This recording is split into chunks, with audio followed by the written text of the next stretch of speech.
اعوذ باللہ من الشیطان الرجیم بسم اللہ الرحمن الرحیم الحمدللہ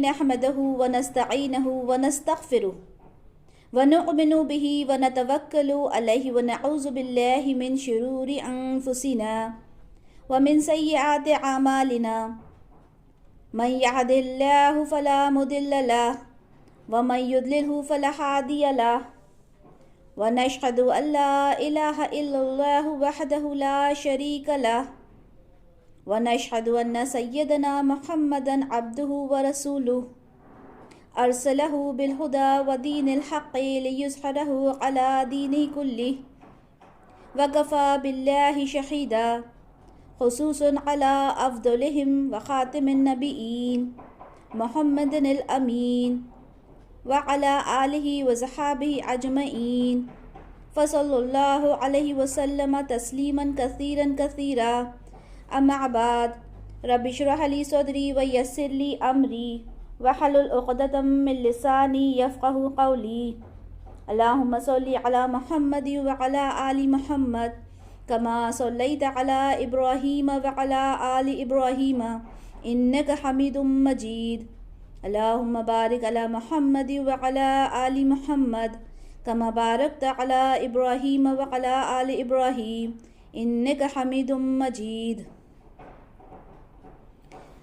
آج ہم جس ام المومنین کو آپ کے سامنے ڈسکس کریں گے، جن کی زندگی کے بارے میں ہم بات کریں گے، وہ ہیں آپ صلی اللہ علیہ وسلم کی چوتھی بیوی ام المومنین حضرت حفصہ رضی اللہ تعالی عنہا۔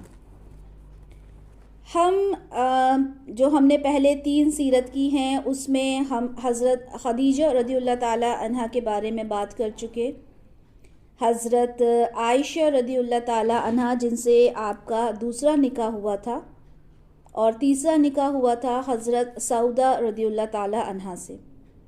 لیکن حضرت سعودہ رضی اللہ تعالی عنہا کی رخصتی پہلے ہوئی تھی، حضرت عائشہ رضی اللہ تعالی عنہا کی رخصتی بعد میں ہوئی تھی۔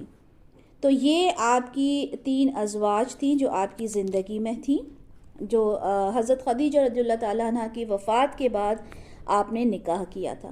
کس طرح سے نکاح ہوا تھا ہم نے بہت ڈیٹیل میں الحمدللہ ان کے بارے میں پڑھا۔ امید کرتی ہوں کہ آپ جتنی بہنوں نے ان کی سیرت کو پڑھا، سمجھا، سنا، تو اس پر تدبر بھی کیا ہوگا، ان کی جو خصوصیات تھیں انہیں اپنی زندگی میں لانے کی کوشش بھی کی ہوگی۔ تو آج ہم حضرت حفصہ رضی اللہ تعالی عنہا کی صفت پر غور کریں گے، تو پتہ چلے گا کہ ان کی ذہانت، فطانت جو ہے وہ آج کی جنریشن کی عورتوں کے لیے بہت ضروری ہے، اور بے شک ہر ام المومنین ہمارے لیے ایک اعلیٰ مثال ہیں، ہمارے لیے رول ماڈلز ہیں، اور اللہ تعالیٰ نے ہر ایک ام المومنین کو مخصوص صفات سے نوازا ہے، اور اللہ تعالیٰ کا مقصد بھی یہی ہے کہ ان میں جو ڈفرینٹ کوالٹیز ہیں انہیں ہم ایڈاپٹ کریں، اپنی زندگی کو ان کی طرح جینے کی کوشش کریں، جس طرح سے ہم نے الحمدللہ 3 سیرت آلریڈی کی ہوئی ہیں، اور امید کرتی ہوں کہ بہت کچھ ہم نے ان سے سیکھا بھی ہے۔ تو انشاءاللہ تعالی آج حضرت حفصہ کے چند مرحلوں پر ہم غور کریں گے، ان کی لائف کے الگ الگ سٹیجز پر غور کریں گے، اور انشاءاللہ تعالی اس پر تدبر بھی کریں گے۔ جس طرح میں آپ کو پہلے بھی بتا چکی ہوں، سب سے پہلا نکاح حضرت خدیجہ رضی اللہ تعالیٰ عنہ کے ساتھ ہوا، دوسرا عائشہ رضی اللہ تعالیٰ عنہ کے ساتھ، تیسرا جو تھا حضرت سعودہ رضی اللہ تعالیٰ عنہ کے ساتھ تھا، یہ آپ کا چوتھا نکاح تھا حضرت حفصہ رضی اللہ تعالیٰ عنہ کے ساتھ۔ حفصہ رضی اللہ تعالیٰ عنہ حضرت عمر بن خطاب رضی اللہ تعالیٰ عنہ کی صاحبزادی تھیں۔ حضرت عمر بن خطاب رضی اللہ تعالیٰ عنہ کی اگر ہم بات کرتے ہیں، حضرت عمر بن خطاب رضی اللہ تعالیٰ عنہ کے بارے میں کہا جاتا ہے، صحیح بخاری کی حدیث ہے 3683، جس کے بارے میں آپ صلی اللہ علیہ وسلم کہتے ہیں کہ شیطان جب تمہیں آتے ہوئے دیکھتا ہے تو اپنا راستہ بدل لیتا ہے. سوچیں کہ شیطان تمہیں دیکھ کے اپنا راستہ بدل لیتا ہے. رسول اللہ صلی اللہ علیہ وسلم نے کہا. کس سے؟ عمر بن خطاب سے.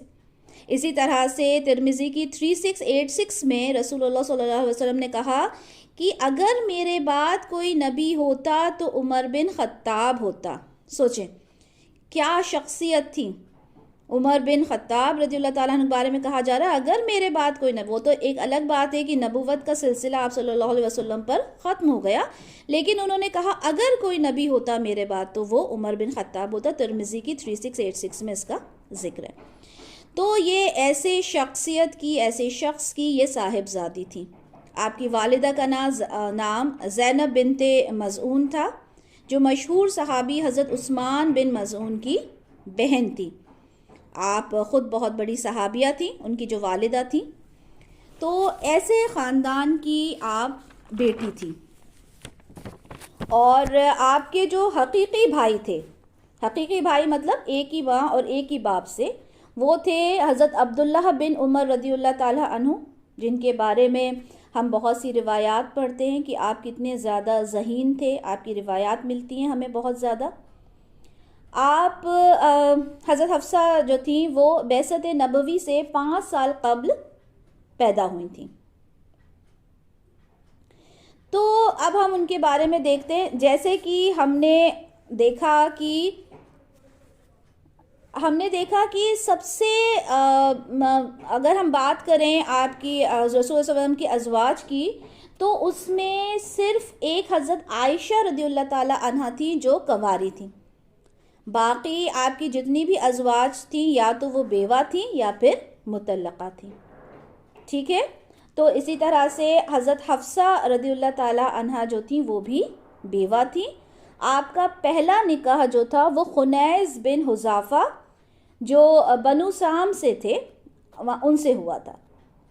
اچھا، خنیس بن حذافہ ہو سکتا ہے کہ ہم لوگوں نے یہ نام نہ سنا ہو، کیونکہ بہت افسوس کے ساتھ مجھے یہ بات کہنا پڑ رہی ہے اور مجھے لگا کہ یہ ضروری ہے بات کہنا کہ ہمارے جو آج کل جو ہمارے بچے ہیں، یا ہم اپنے آپ کو خود بھی لے لیں، انہیں اگر آپ جو سیلیبریٹیز کے بارے میں پوچھیں گے جو ان کے فیوریٹ ہوتے ہیں، ان کی وائفز، ان کے افیئرز، ان کے بچے، ان کے بارے میں سب کچھ پتہ ہوتا ہے. لیکن جہاں بات آتی ہے صحابیات کی، صحابہ کی، رسول اللہ صلی اللہ علیہ وسلم کی زندگی کی، تو ہمیں صحابہ کے نام چند، ہماری انگلیاں بھی زیادہ ہو جاتی ہیں اور ہمارے پاس جو نام ہے وہ کم ہو جاتے ہیں. ہمیں مطلب جتنے انگلیوں پر نام آ جائیں ہمیں اتنے بھی صحاباؤں کے نام نہیں پتہ. اور یہ بہت افسوس کی بات ہے کہ ہمارے بچے اور ہم دنیا کی چیزیں گوگل پہ سرچ کرتے ہیں، لیکن ہمیں معلوم ہی نہیں ہے کہ صحابہ کون ہیں، ہمیں معلوم ہی نہیں ہے کہ صحابیات کے نام کیا ہیں. اور الحمدللہ اللہ تعالیٰ نے ہمیں یہ پلیٹ فارم دیا اور ہم آج اس چیز کو سمجھنے کی کوشش کر رہے ہیں. ایٹ لیسٹ ہم تھوڑا بہت تو جان سکتے ہیں، ہم رسول اللہ صلی اللہ علیہ وسلم کی ازواج کو جان سکتے ہیں، ان سے ریلیٹڈ باتوں کو جان سکتے ہیں. خیر، میں آپ سے بات کر رہی تھی خنیس بن حذافہ جو حفصہ رضی اللہ تعالیٰ عنہ کے شوہر تھے. اور یہ وہ صحابی ہیں جنہوں نے جو سب سے پہلے ایمان لانے والے جو چند لوگ تھے اس میں آپ کا نام شمار تھا. آپ نے حضرت ابو بکر صدیق رضی اللہ تعالیٰ عنہ سے متاثر ہو کر اسلام قبول کیا تھا، اور آپ ان لوگوں میں ہیں جنہوں نے 2 ہجرت کی تھی. یعنی پہلے حبشہ کی طرف ہجرت کی تھی، پھر آپ مکہ آ گئے تھے. جب آپ کو یہ اس طرح کے کچھ رومرز ہوئے تھے، اس طرح کی کچھ باتیں ہوئی تھیں کہ مکہ میں سارا ماحول بہتر ہو گیا، تو آپ مکہ واپس آ گئے تھے. اور پھر دوسری ہجرت جو مدینہ کی طرف ہوئی تھی، تو آپ ان چند صحاباؤں میں آپ کا نام ہے جنہوں نے 2 ہجرت کی تھی. آپ پہلے ایمان لانے والوں میں تھے، اور آپ جنگ احد اور جنگ بدر میں آپ کا نام آتا ہے. جب آپ مدینہ گئے تھے تو مدینہ میں ظاہر سی بات ہے بہت امن تھا، بہت سکون تھا. آپ سب اپنا سب کچھ مال دولت سب چھوڑ کر مدینہ تشریف لے گئے تھے، لیکن وہاں یہ سکون تھا کہ ہم اللہ کی راہ میں، اللہ کے راستے میں یہ کام کر رہے ہیں۔ وہاں پر جنگ احد کے لیے، جنگ بدر کے لیے آپ نے شرکت کی۔ کچھ کہتے ہیں کہ جنگ بدر کی زخموں کی وجہ سے آپ شہید ہوئے، کچھ روایات میں آتا ہے کہ جنگ احد کی وجہ سے جو زخم آپ کو لگے اس کی وجہ سے آپ شہید ہو گئے۔ اب جب آپ نہیں رہے دنیا میں تو حضرت حفصہ رضی اللہ تعالی عنہ جو تھی، وہ ظاہر سی بات ہے شوہر نہیں ہے، کم عمر تھی، 17 18 19 ہارڈلی کچھ اسی طرح کی ان کی عمر تھی۔ اب وہ اکیلی ہو گئی، اپنا پورا وقت عبادت میں لگاتی تھیں، دن کو روزے رکھنا، رات کو قیام کرنا، بہت عبادت گزار تھیں، اور اب اکیلی تھیں، شوہر تھے نہیں، اپنی عبادت میں انہوں نے اور اضافہ کر دیا۔ اب ظاہر سی بات ہے جب ان کے جو والد تھے حضرت عمر رضی اللہ تعالیٰ عنہ، ان کو اپنی بیٹی کی یہ حالت دیکھتے نہیں بنی، اور انہوں نے سوچا کہ میں ان کا نکاح دوبارہ کر دوں گا۔ اب وہ گئے حضرت عثمان بن عفان رضی اللہ تعالیٰ عنہ کے پاس کہ پروپوزل لے کر اپنی بیٹی کا نکاح کا۔ حضرت عثمان بن عفان کون ہے؟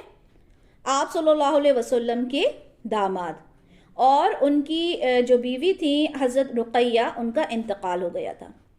تو انہوں نے سوچا کہ حضرت عثمان سے بہتر کون رشتہ ہوگا میری بیٹی کے لیے، وہ تو رسول اللہ صلی اللہ علیہ وسلم کے داماد رہ چکے ہیں۔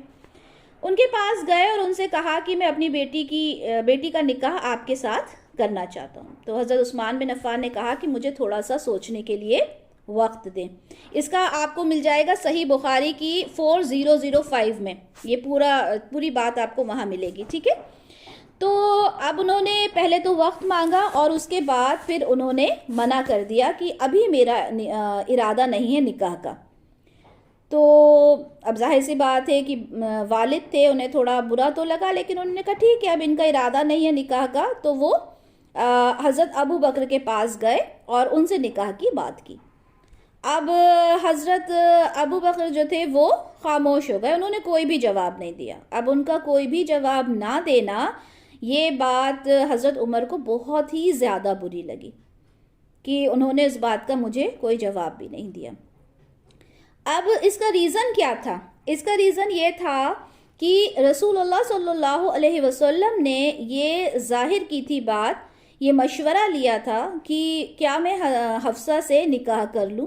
دیکھیں یہاں یہ پتہ چلتا ہے کہ مشورہ میں خیر ہے۔ رسول اللہ جو اللہ کے رسول ہیں، انہیں کسی سے مشورے کی ضرورت نہیں تھی، لیکن وہ صحابہ سے مشورہ کرتے تھے، اور انہوں نے مشورہ کیا تھا کہ میں حفصہ سے نکاح کر لوں۔ تو اس لیے ان لوگوں نے کوئی جواب نہیں دیا تھا، کیونکہ انہیں معلوم تھا کہ رسول اللہ صلی اللہ علیہ وسلم حضرت حفصہ سے نکاح کا ارادہ رکھتے ہیں۔ اور حضرت عثمان بن عفان کی بات کریں تو رسول اللہ صلی اللہ علیہ وسلم کی جو دوسری بیٹی تھی ام کلثوم، ان کا نکاح ان کے ساتھ ہوا۔ تو یہ باتیں ساری پلاننگ میں تھی، جس وجہ سے یہ لوگ کوئی جواب نہیں دے پائے تھے حضرت عمر کو۔ اور ظاہر سی بات ہے جو حضرت حفصہ تھیں وہ رسول اللہ صلی اللہ علیہ وسلم کے نکاح میں آنا تھی۔ اور اس پر حضرت ابو بکر نے پوچھا بھی کہ آپ کو بہت برا لگا ہوگا نا، میں نے کوئی آپ کو جواب نہیں دیا؟ تو حضرت عمر کہنے لگے کہ ہاں، مجھے حضرت عثمان کے نہ کرنے سے بھی زیادہ برا لگا تھا، آپ نے مجھے جواب نہیں دیا۔ تو حضرت ابو بکر نے کہا کہ یہ ریزن تھا کہ میں نے آپ کو اس بات کا جواب نہیں دیا کہ رسول اللہ صلی اللہ علیہ وسلم نے یہ بات مجھ سے کی تھی کہ میں حضرت حفصہ سے نکاح کرنا چاہتا ہوں۔ تو خیر اس طرح سے آپ کا نکاح ہو گیا، آپ رسول اللہ صلی اللہ علیہ وسلم کے گھر میں آ گئی، یعنی تیسری بیوی تھیں آپ جو وہاں پر تھی، اور نکاح کے اعتبار سے چوتھی بیوی تھی۔ اچھا اب بات کرتے ہیں کہ آپ کا جو مزاج تھا وہ آپ ہر بات میں سوال کیا کرتی تھیں، ٹھیک ہے، آپ ہر بات میں سوال کیا کرتی تھیں، آپ بہت ذہین تھیں، ہر بات پہ تدبر کرتی تھیں، اور ہر آیت کی وضاحت آپ مانگتی تھیں۔ جس طرح سے ایک بار آپ صلی اللہ علیہ وسلم نے کہا کہ میں امید کرتا ہوں کہ اصحاب بدر اور حدیبیہ جہنم میں داخل نہیں ہوں گے۔ تو اس پر حضرت حفصہ کہنے لگی کہ آپ ایسا کیوں کہتے ہیں کہ یہ جہنم میں داخل نہیں ہوں گے، جبکہ اللہ تعالیٰ نے تو سورہ مریم میں فرمایا ہے وَإِن مِّنكُمْ إِلَّا وَارِدُهَا، یعنی تم میں سے ہر ایک جہنم پہ وارد ہوگا۔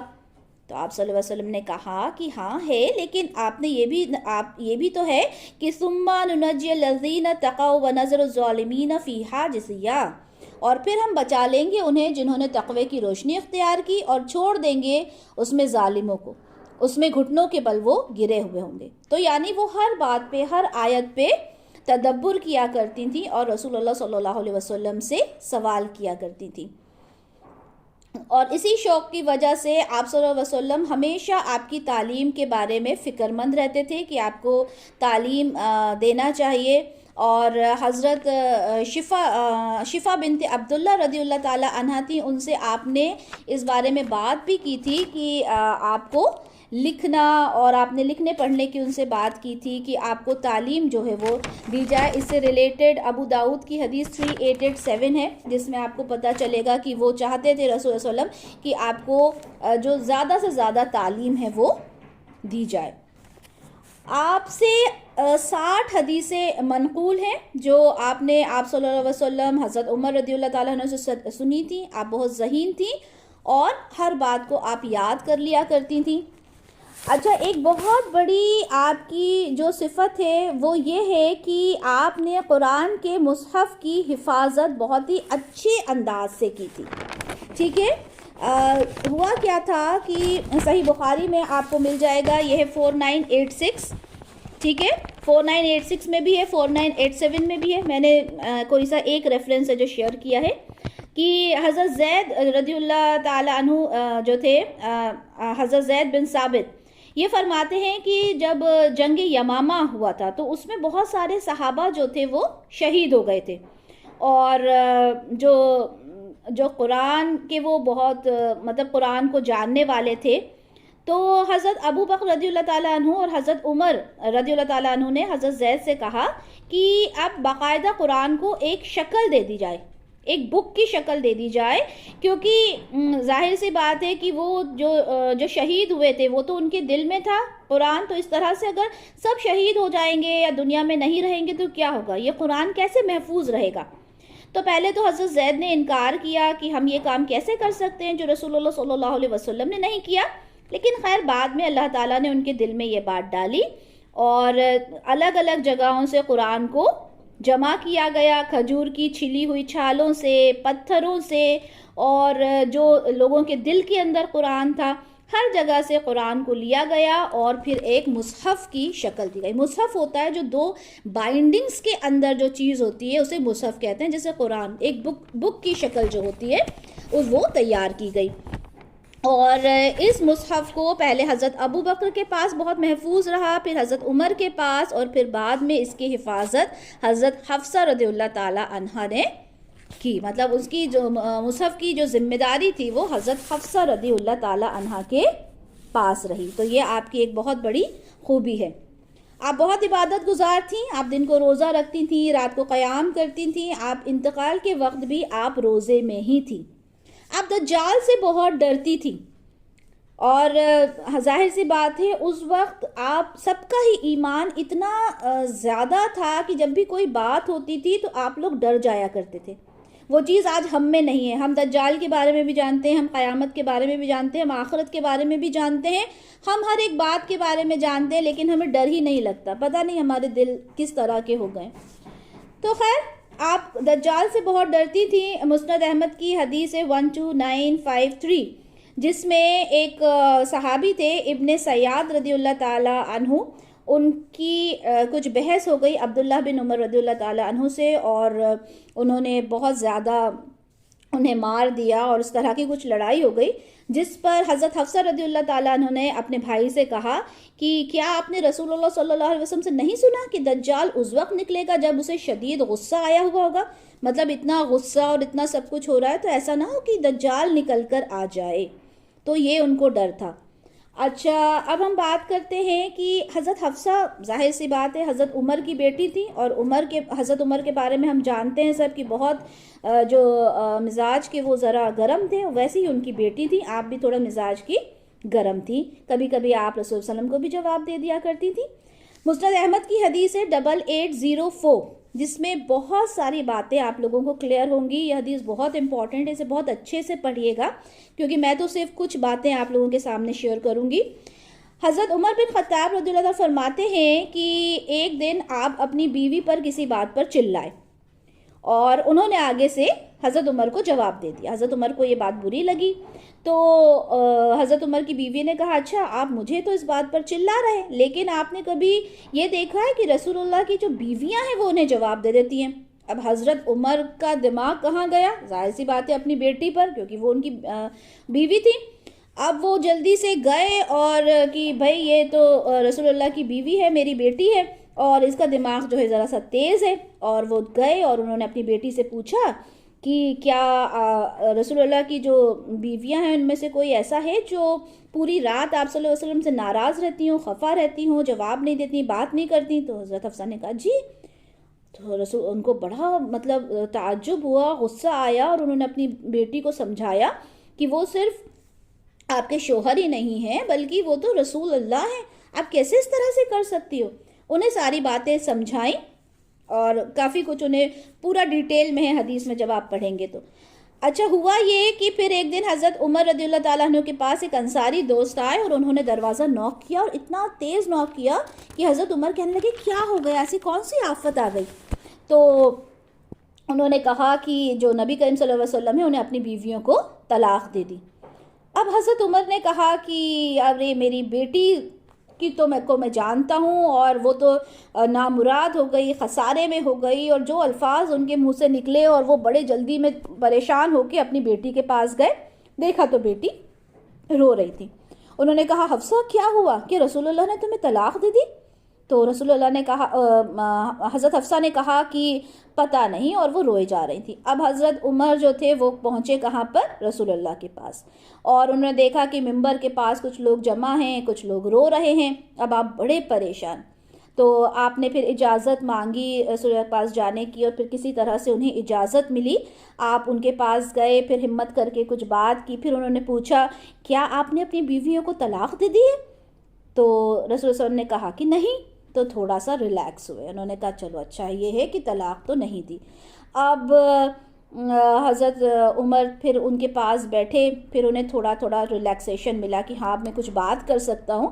پھر انہوں نے بات کی کہ میں نے نا حفصہ کو سمجھا دیا ہے کہ وہ یہ نہ سوچے کہ تمہاری پڑوسن یعنی حضرت عائشہ کے بارے میں کہا کہ وہ تم سے زیادہ خوبصورت اور رسول صلی اللہ علیہ وسلم کی وہ زیادہ محبوب بیوی ہے. سب یہ بات جانتے تھے کہ حضرت عائشہ جو ہے وہ رسول اللہ کی محبوب ترین بیوی تھی. تو انہوں نے کہا کہ وہ اس سے تم کہیں غفلت میں نہ آ جانا. تو اس پر رسول اللہ صلی اللہ علیہ وسلم مسکرا دیے. تو یہ جو بات آتی ہے، کبھی بھی ہم یوٹیوب کھولتے ہیں یا گوگل سرچ کرتے ہیں کہ رسول اللہ صلی اللہ علیہ وسلم نے اپنی بیویوں کو طلاق دی تھی، تو ایسا نہیں ہے. کچھ وقت کے لیے وہ تھوڑا الگ ضرور ہو گئے تھے، 1 مہینے کے لیے انہیں کسی بات پر، لیکن ایسا نہیں ہے کہ طلاق دی. طلاق نہیں دی تھی، کیونکہ صاف اس میں لکھا ہے کہ رسول صلی اللہ علیہ وسلم نے کہا کہ نہیں میں نے طلاق نہیں دی. اب وہ کیا بات ہے، کیوں وہ ناراض ہو گئے تھے، اس کی کمپلیٹ ڈیٹیلز ہمیں نہیں ملتی، ٹھیک ہے.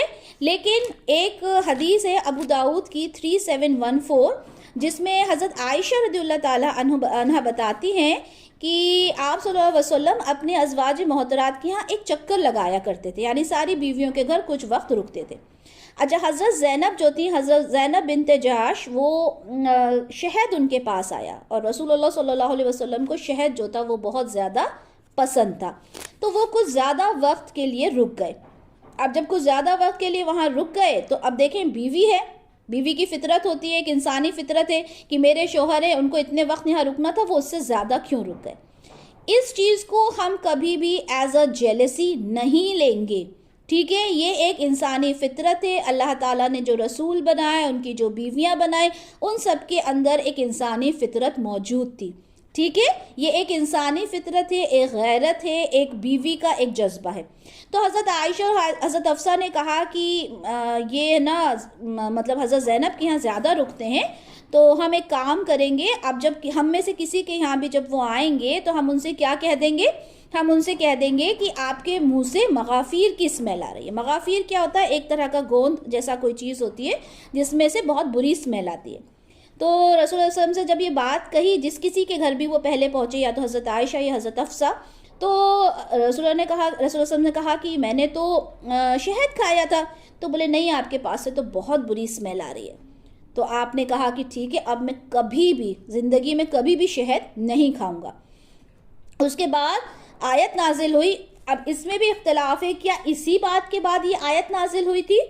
یہ ہے سورہ تحریم کی آیت، جو شروع کی آیت ہوئی، آیت نمبر 1 2 3 4 یہ آیت نازل ہوئی.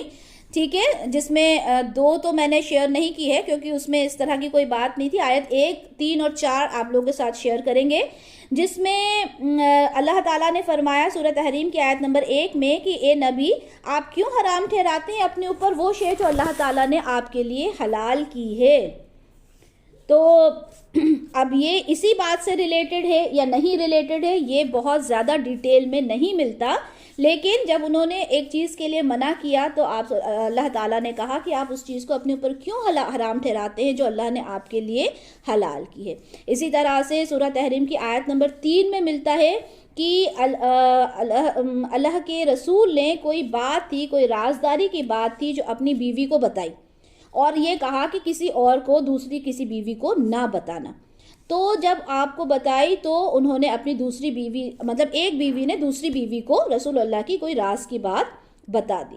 تو اللہ تعالیٰ نے اس آیت میں آپ صلی اللہ علیہ وسلم کی جو بیوی تھی ان کو اس بات کے لیے ٹوکا کہ آپ نے یہ بات کیسے بتا دی.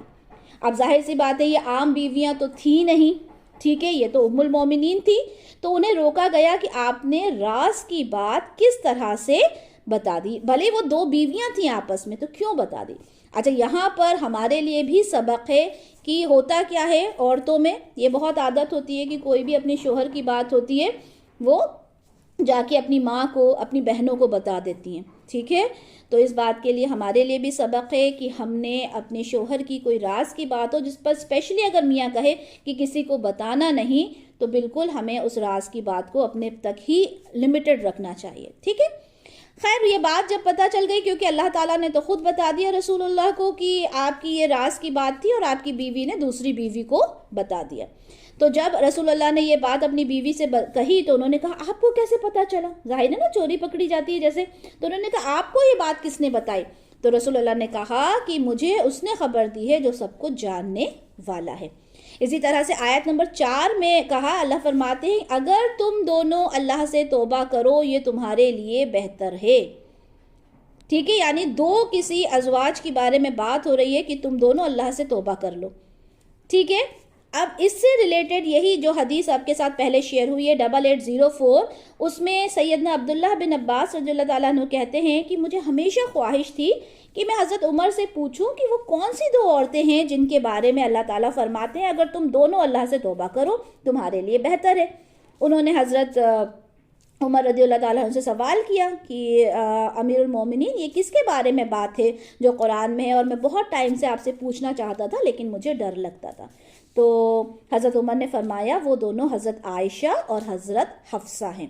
ٹھیک ہے، تو یہ ساری باتیں ہیں جو ایک دوسرے سے انٹر کنیکٹڈ ہیں، کہ یہ شاید یہ شہد والی بات ہوئی ہو جس کی وجہ سے یہ آیات نازل ہوئی. کافی حد تک یہ بات کہی جاتی ہے لیکن کلیئرلی یہ بات کہیں سے ہمیں پتہ نہیں چل سکتی ہے. یہ ایک انداز لگایا گیا ہے کہ کیونکہ قرآن میں جب یہ بات کی گئی تو پوری طرح سے ڈیفائن نہیں کی گئی ہے یہ بات. ٹھیک ہے، اور احادیث میں بھی جب ہم دیکھتے ہیں تو یہ کہا جاتا ہے شاید یہ بات ہو سکتی ہے، اس سے ریلیٹ کیا جاتا ہے کیونکہ یہ بات حضرت عائشہ اور حضرت حفصہ کے بارے میں ہی ہے، تو موسٹ پروبیبلی کہ یہی بات ہو. ٹھیک ہے، اچھا، حضرت حفصہ جو تھیں وہ جو مزاج میں تھوڑی سی تیز تھی، تو انہوں نے ایک بار حضرت صفیہ کے بارے میں، جو ہماری ایک اور ام المومنین ہیں انشاءاللہ تعالیٰ، ان کے بارے میں بھی ہم آگے چل کر پڑھیں گے. تو ان کے بارے میں حضرت حفصہ نے کیا کہہ دیا کہ یہ صفیہ تو یہودی کی بیٹی ہے. کیوں ایسا کہا؟ کیونکہ جو حضرت صفیہ تھیں وہ پہلے یہودی تھیں. آپ نے جنگ خیبر میں جو آتے تھے نا، جنگ خیبر جو جنگ ہوتی تھی اور اس میں جو غلام ہوتے تھے، تو رسول اللہ صلی اللہ علیہ وسلم نے ان کو آزاد کیا تھا جنگ خیبر کی لڑائی سے، اور انہیں ان سے نکاح کیا تھا. تو پہلے وہ یہودی تھیں اور بنو نذیر کے سردار کی بیٹی تھیں. تو اب یہ بات حضرت صفیہ نے جب سنی تو انہیں بہت زیادہ رونا آیا کہ مجھے تو یہودی کی بیٹی کہہ دیا. تو آپ صلی اللہ علیہ وسلم نے پوچھا کہ تمہیں کیا ہوا, تم کیوں رو رہی ہو؟ تو حضرت صفیہ نے کہا کہ حضرت حفصہ نے میرے بارے میں کہا کہ میں یہودی کی بیٹی ہوں. تو آپ صلی اللہ علیہ وسلم نے کہا کہ کیوں تم نے یہ کیوں نہیں کہا کہ تم ایک نبی کی بیٹی ہو اور تمہارے چچا بھی نبی ہے اور ایک تم نبی کی بیوی ہو. کیا مطلب ہوا اس بات کا؟ نبی کی بیٹی ہو مطلب ان کا جو نسب تھا وہ کہاں ملتا تھا؟ حضرت ہارون علیہ السلام سے. تو ہارون علیہ السلام کی ایک طرح سے بیٹی ہوئی نا اگر نسب کو آگے لے کر جائیں, اور موسیٰ علیہ السلام ان کے چچا تھے, چچا ہوئے ایک طرح سے. تو انہوں نے کہا تم نے یہ کیوں نہیں کہا, اور تم تو ایک نبی کی بیوی ہو. تو پھر اس کے بعد انہوں نے حضرت حفصہ کو سمجھایا کہ یہ غلط بات ہے, ایسے نہیں کہتے. تو یہ سب خیر ایک انسانی فطرت کی باتیں ہیں. اور اسی طرح سے مسند احمد کی حدیث ہے 10113 جس میں بتایا گیا کہ رسول اللہ صلی اللہ علیہ وسلم کی جو بددعا ہوتی ہے وہ بھی بخشش کا سبب بن جاتی ہے. ہوا یہ کہ کسی کام کے لیے ایک بار حضرت حفصہ سے کہا گیا, ٹھیک ہے, رسول اللہ صلی اللہ علیہ وسلم نے کسی کام کے لیے کہا اور وہ کام نہیں ہو پایا, ٹھیک ہے, کچھ اس میں گڑبڑ ہو گئی, وہ بھی آپ جب حدیث دیکھیں گے تو پتہ چل جائے گی پوری بات. تو رسول اللہ صلی اللہ علیہ وسلم کو غصہ آیا اور انہوں نے کہہ دیا کہ اللہ تیرے ہاتھوں کو کاٹ دے. ایک دم بے ساختہ ان کے منہ سے یہ بات نکل گئی. اب حضرت حفصہ جو تھی وہ اپنے ہاتھوں کو جیسا اسٹریٹ کر کے, ہم اپنے ہاتھوں کو نہیں دیکھتے کیا ہو گیا میرے ہاتھ میں, کیا ہو گیا, اب وہ ہاتھوں کو سیدھا کر کے بالکل بس ایسے ہی چلتی رہیں کہ میرے ہاتھ نہ کٹ جائیں, میرے ہاتھ نہ کٹ جائیں. تو رسول اللہ صلی اللہ علیہ وسلم جب آئے تو انہوں نے کہا تمہیں کیا ہو گیا؟ وہ تو غصے میں بول کر چلے گئے تھے. انہوں نے کہا تمہیں کیا ہو گیا, یہ اپنے ہاتھوں کو ایسے لے کر کیوں گھوم رہی ہو؟ تو حضرت حفصہ کہنے لگی کہ آپ ہی نے تو مجھے بددعا دی تھی کہ میرے ہاتھ کٹ جائیں گے, تو میں اپنے ہاتھوں کو دیکھ رہی ہوں, میرے ہاتھوں کو تو کچھ ہوا نہیں. تو میں اپنے تو رسول اللہ صلی اللہ علیہ وسلم نے کہا کہ میں اپنی امت کے جس فرد کو بددعا دوں اللہ اسے اس کے لیے بخشش کا ذریعہ بنا دیتے ہیں. تو یہاں سے ہمیں یہ بات بھی پتہ چلتی ہے. اچھا ایک بات اور کہ انہی سے ریلیٹڈ ہے, صحیح مسلم کی حدیث ہے 6298 کہ جب آپ صلی اللہ علیہ وسلم کہیں باہر جاتے تو اپنے ازواج کے درمیان وہ قرعہ اندازی کرتے تھے کہ کون ساتھ میں جائے گا. تو ایک بار حضرت عائشہ اور حضرت حفصہ کا نام اس قرعہ میں نکلا, وہ دونوں آپ کے ساتھ سفر پر نکل گئی. جب رات کا وقت ہوتا تو آپ صلی اللہ علیہ وسلم حضرت عائشہ کے ساتھ سفر کرتے اور ان کے ساتھ رات بھر باتیں کرتے. اب حضرت Hafsa being a woman, being a wife, وہ بھی یہ چاہتی تھی کہ ان کے شوہر ان سے باتیں کریں, ان کے ساتھ رہیں. تو انہوں نے کیا کیا کہ حضرت عائشہ سے کہا کہ آج ایک کام کرتے ہیں, ہم اونٹ جو ہیں وہ ایکسچینج کر لیتے ہیں, آپ میرے اونٹ پر بیٹھ جائیں, میں آپ کے اونٹ پر بیٹھ جاؤں. اور انہیں کچھ باتیں سمجھائی ہوں گی جو حضرت عائشہ نے کہا ہاں ہاں ٹھیک ہے ایسا کر لیتے ہیں, کچھ چینج ہو جائے گا. اب جب آپ صلی اللہ علیہ وسلم آئے تو حضرت عائشہ کے اونٹ پر جو تھی حضرت حفصہ سوار تھی, تو آپ صلی اللہ علیہ وسلم ان کے ساتھ چلتے رہے, ان سے بات کرتے رہے. اس بات کا حضرت عائشہ کو بہت زیادہ رشک ہوا. تو یہ جو ساری باتیں ہیں یہ ساری باتیں ایک انسانی فطرت کے حساب سے ہے کہ کس طرح سے وہ ازواج آپس میں رہتی تھیں, تھوڑی بہت نوک جھونک ہوتی تھی, اور کس طرح سے رسول اللہ صلی اللہ علیہ وسلم ان کو سمجھا دیا کرتے تھے. ٹھیک ہے, تو حضرت حفصہ کے سن وفات میں اختلاف ہے. ایک روایت کے مطابق آپ کی وفات 41 ہجری میں ہوئی, ایک کے مطابق 42 ہجری میں ہوئی. اور اللہ تعالیٰ دنیا میں ان سے راضی تھے. ظاہر سی بات ہے کہ جو صحابی جو صحابیات جن کے نام کے آگے رضی اللہ تعالیٰ عنہ عنہا لگا رہتا ہے, یعنی اللہ تعالیٰ ان سے دنیا میں راضی ہیں, اور یقیناً آخرت میں بھی اللہ تعالیٰ ان کے اعلیٰ مقام کریں گے. اور حضرت حفصہ رضی اللہ تعالیٰ عنہا نے وفات کے وقت حضرت عبداللہ بن عمر جو ان کے حقیقی بھائی تھے ان کو بلا کر وصیت کی تھی, اور ان کی جتنی جائیداد تھی انہوں نے سب کو صدقہ کر دیا تھا.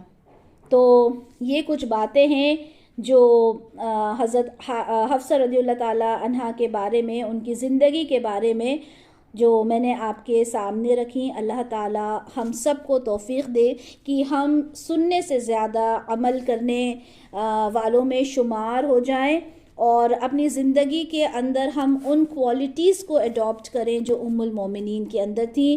بارک اللہ لی ولکم فی القرآن الکریم ونفعنی وإیاکم بما فیہ من الآیات وذکر الحکیم. جزاک اللہ خیرا کثیرا و احسن الدنیا والآخرہ. سبحانک اللہم و بحمدک اشہد ان لا الہ الا انت استغفرک و اتوب الیک.